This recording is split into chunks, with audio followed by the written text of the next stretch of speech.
Hi guys, and welcome to another unboxing and another Watch Geek video. Today we're unboxing two models, or basically the same model but different variants from MILITADO watches. MILITADO watches is making military homage watches, and what separates them from other brands is that they are extremely affordable. When I say extremely affordable, I really mean it, because these two watches, one is $45, the other one is $53, which is very affordable for any kind of watch. Because of these prices, I wanted them to send me a couple of samples just to see how well these are made, because I mean, it's a $50 watch. I mean, I expect it to be trash, but we're gonna see in the full review after I do some macro shots. We're just gonna do the initial unboxing and first impressions now. So let's open the boxes and see what we got. We went for the traditional military spec watch, and this looks the most similar to Hamilton khaki field watch. As you can see, you get a strap changing tool in both boxes. The box is that faux leather. You get a 2-year warranty for the watch, and you get watches on a pillow. So very minimalistic, but actually quite nice packaging considering the price. You can forgive anything other than the watch for the price point. Okay, so let's remove the watches from their pillows, move the boxes away, and we're gonna check out the watches themselves. So let's move these two away. Okay, so here are the watches, which are, like I said, basically the same watch, but one is done in regular stainless steel and it's bead blasted, while the other one is PVD coated.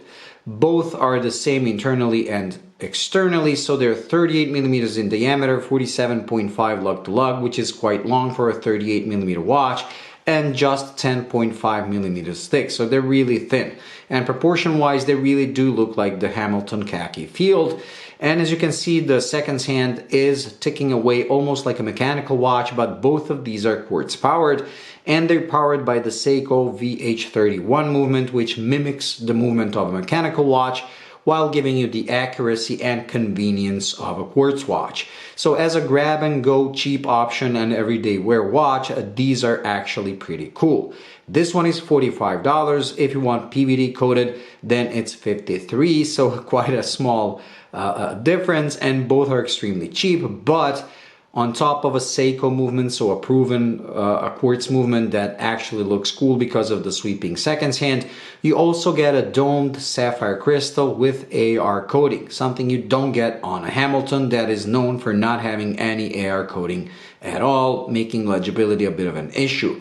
On these, as you can see, there is AR coating, but it does kind of suffer from almost the same level of legibility issues. Another cool thing which makes it a pretty much grab and go watch for any situation is the fact that both come with 100 meters of water resistance and a screw-in crown, which is quite incredible. Now, I'm repeating, this is an under $50 watch with a sapphire crystal, quality quartz movement, and 100 meters of water resistance and a sapphire crystal, which is just, I don't know, this is something you get instead of a cheap Casio. So a Casio is a watch that you get just to wear it and don't worry about it.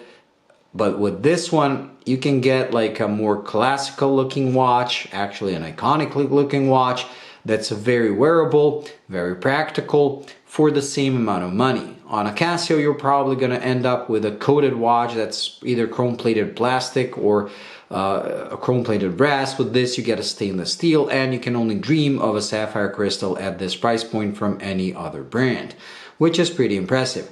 Now, these do come on NATO straps, and they do offer like 2-piece nylon straps on their webpage, which is the ones I would go for, because I hate NATOs because of all this bulk sticking right here. So I'll probably be switching these to my own 2-piece nylon, but for the sake of this video, we're gonna try it on my wrist. And then after that, we're going to do a Lume shot, and that's going to be it for this unboxing and first impressions. But like I said, do stay tuned for the full review when I do the macro shots, just to see how high of a quality this is under macro, although I'm not expecting any wonders given the price point. So let me just strap this on my wrist, and we're going to see how it looks. Like I said, the lug to lug is pretty long considering the dimensions of the watch. But that's also one of the reasons why I never got the khaki field from Hamilton. I like the design of the watch, I like Hamilton as a brand, but I always hated those long straight lugs. And this watch has the same problem. Now, when wearing on this NATO strap, this is why I hate NATOs, because I have a small wrist, so they look ridiculous on my wrist.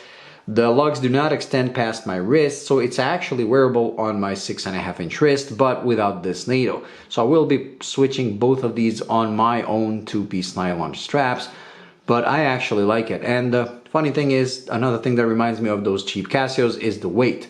You almost don't feel anything on your wrist. This is like I'm not wearing a watch at all, like I'm just wearing some kind of a nylon band. That's how light these are. Very cool. Okay, so let's charge these and do a lume shot, and that's gonna be it for today. Okay, with both watches charged, let me just zoom the camera in, let it focus, and turn off the lights. And there we go.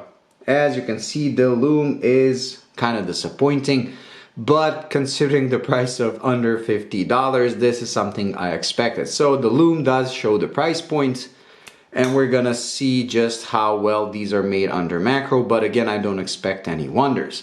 But given the simplicity of the design and the fact that you get a great grab-and-go quartz for under $50 with a sapphire crystal, 100 meters of water resistance and everything, all of these drawbacks can be forgiven.